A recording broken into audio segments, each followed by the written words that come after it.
It seems that New Zealand is trying to ban Jordan Peterson's book. According to Daily Caller, New Zealand's biggest bookstore, Whitcoulls, stopped selling Dr. Jordan Peterson's book in light of the Christchurch mosque shootings. Management at Whitcoulls, one of the largest bookstores in New Zealand, said it would be wrong to support Peterson by selling 12 Rules for Life and Antidote to Chaos, in light of some extremely disturbing material being circulated prior, during, and after the Christchurch attack. Now, this is completely ridiculous, and people who are actually banning Jordan Peterson's book actually know that Peterson isn't any radical right-wing extremist or white supremacist. He is a world-known philosopher who would describe himself as possibly center-right conservative and individualist. There's no way that the guy who murdered people in New Zealand was influenced by the work of Jordan Peterson. That is totally stupid. But this is how the left use this horrible event to censor anybody on the right side of the spectrum. People who aren't far right. In some cases, it would be people who criticize Islam, and people who never advocate for violence. In fact, everybody condemned this horrible shooting. But what's funny is that this bookstore is still selling Mein Kampf. But it seems that Jordan Peterson may be too extreme for them. Now, to be clear, not a single book should be banned, but if you're already banning people for their political opinion, it seems hypocritical to pull Jordan Peterson's book, but a Nazi book isn't a problem. Now, this isn't the only problem Professor Peterson is facing currently. According to BBC, Cambridge University has rescinded its invitation of a visiting fellowship to an academic whose views on gender have been condemned by critics. University of Toronto psychology professor Dr. Jordan Peterson had planned to be with Cambridge's Faculty of Divinity for 2 months in autumn, but on Wednesday the university took the invitation back after review. Dr. Peterson said the faculty had made a serious error of judgment in rescinding their offer to me. The author has previously said he refuses to comply with Canadian laws compelling him to use the gender-neutral pronoun of an individual's choice, and in 2016 released a video lecture series questioning political correctness. So now Jordan Peterson, one of the most popular philosophers currently in the world, who changed lives of millions of men around the world and helped turn their lives around, can't have a lecture at Cambridge University. And the reasoning behind that decision is that Jordan Peterson may be too extreme for them, and his views are so out of norm that he can't have a simple lecture on their university campus. But Jordan Peterson isn't extreme at all. The only thing that they can point to was that he refused to comply with Canadian laws that compelled him to use gender-neutral pronouns of an individual's choice. But he is correct to do that. And if you want to ban people from speaking at a university because they wouldn't go along with gender-neutral pronouns, we are entering some truly scary times. And this is proof once again that the modern left doesn't believe in free speech and they don't want to argue on certain principles. They would rather take someone's ability to speak at all.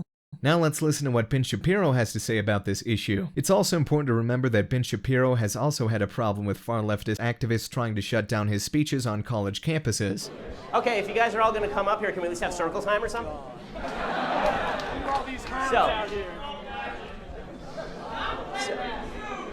Are you guys having a tough time seeing? Safety! Safety! Safety! Safety! Safety! Safety! Safety! Safety! Safety! Safety!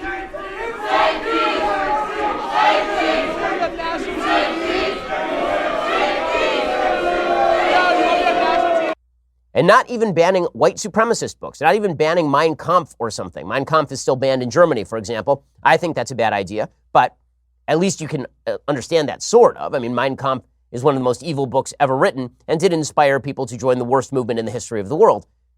Jordan Peterson's 12 Rules for Life is now being banned. It is not for sale from a store called Whitcoulls in New Zealand. Apparently there are 56 outlets. It's one of the bigger book outlets in New Zealand. According to News Hub in New Zealand, the controversial Canadian professor visited Adaria in February, weeks before a gunman killed 50 people and injured dozens more at 2 mosques in Christchurch. Although Peterson's book promotes self-help rather than violence or racism, he was photographed in New Zealand embracing a fan wearing a T-shirt emblazoned with the words, "I'm a proud Islamophobe," along with a list of various inflammatory accusations about Muslims. The shirt just says something like, "I'm a proud Islamophobe," and then lists off a bunch of terrible things that it attributes to Islam. He says, "I'm a proud Islamophobe. I'm against pedophilia, rape, wife-beating, misogyny, etc., etc., etc., etc. I'm for the freedom of the individual." And Jordan is just standing next to this guy in a picture. He isn't embracing him. He's taking pictures the way that Jordan normally takes pictures. Now, I have something to say about this on a personal level. This is the dumbest reason to ban somebody of all time. Jordan Peterson, I am sure. I mean, he spoke something like 100 times last year. And every time he speaks, he's got a couple thousand people there. And he takes pictures with hundreds of those people. At this point, Jordan has probably taken legitimately hundreds of thousands of pictures with fans. I speak a lot of places too. I've legitimately taken, I would imagine at this point, 30 to 40,000 pictures with fans. I don't remember a single damn shirt anybody was wearing. And unless somebody walked up to me wearing a full-on swastika or a full-on hammer and sickle shirt for some reason, I'm not examining their shirt. If it's got a lot of text, I'm not reading the shirt because that's not my job. Is Jordan supposed to now screen people's shirts for the people he takes pictures with? How is it? What? This is the new public standard. The new public standard is if you take a picture with a person who is a fan and you're a public figure and that fan turns out to be a terrible person, then somehow your book gets banned. If that's the case, we're going to need to know why it is that the Orlando Pulse shooter's father, you'll recall, showed up at a Democratic rally. That Democrat was not banned, right? We didn't say the Democrat was a bad guy. We said, what association does he have with this person? If you've ever been to one of these rope lines where you shake the hand of a prominent person, you're in the picture for legitimately about 3 seconds flat.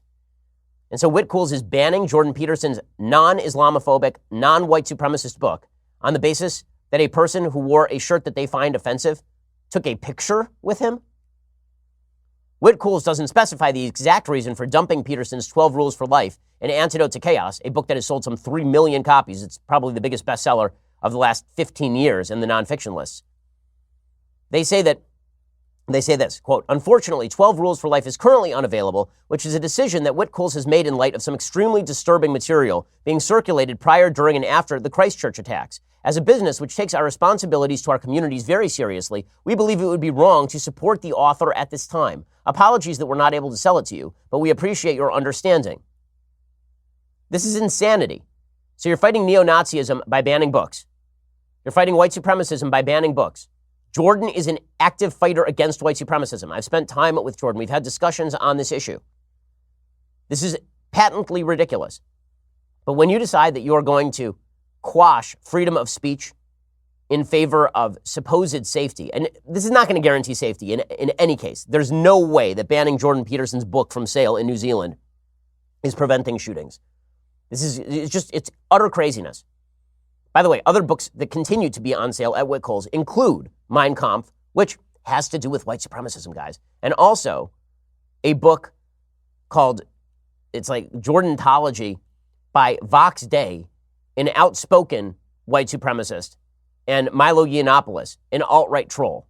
That book is still on sale, apparently, at Whitcoulls. So just very, very solid stuff here from the left. So their solutions to a mass shooting are to do, by the way, exactly what the shooter wanted. The shooter says in his manifesto, and I have not quoted his manifesto at length because I don't wish to give it credibility, but since the left now insists that the manifesto is a rationale to ban books, it seems worthwhile pointing out that the shooter explicitly suggested that this be done. The shooter explicitly said he was attempting to drive a gun debate in the United States that would cause gun confiscation and therefore violence. He says this explicitly in the manifesto, and so the left immediately falls for it. Now again, you want to make the case for why guns ought to be confiscated, make the case. But it has to be a logical case, and it can't be based on, you don't care enough if you disagree with me.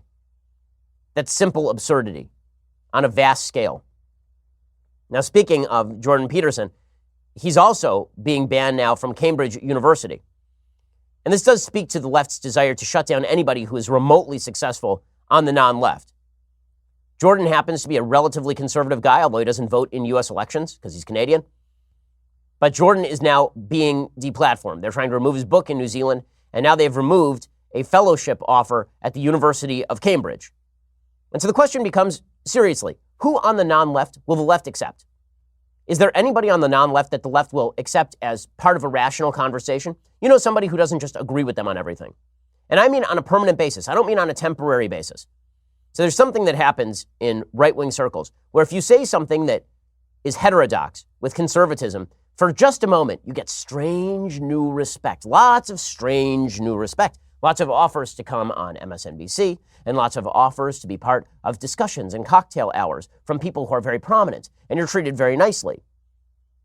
And if you do that for long enough, then maybe they'll invite you to a few more cocktail parties. But then if you do something that snaps back into the reality of conservatism, if you say anything conservative, then they come after you. So David Frum, who has mirrored a lot of the left's preferences on policy as well as on President Trump.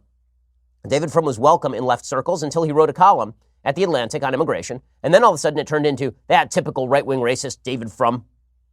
And it's the same thing with anybody who is prominent. The left, they've shrunk the Overton window to the point where no one is inside the Overton window except people with whom they agree.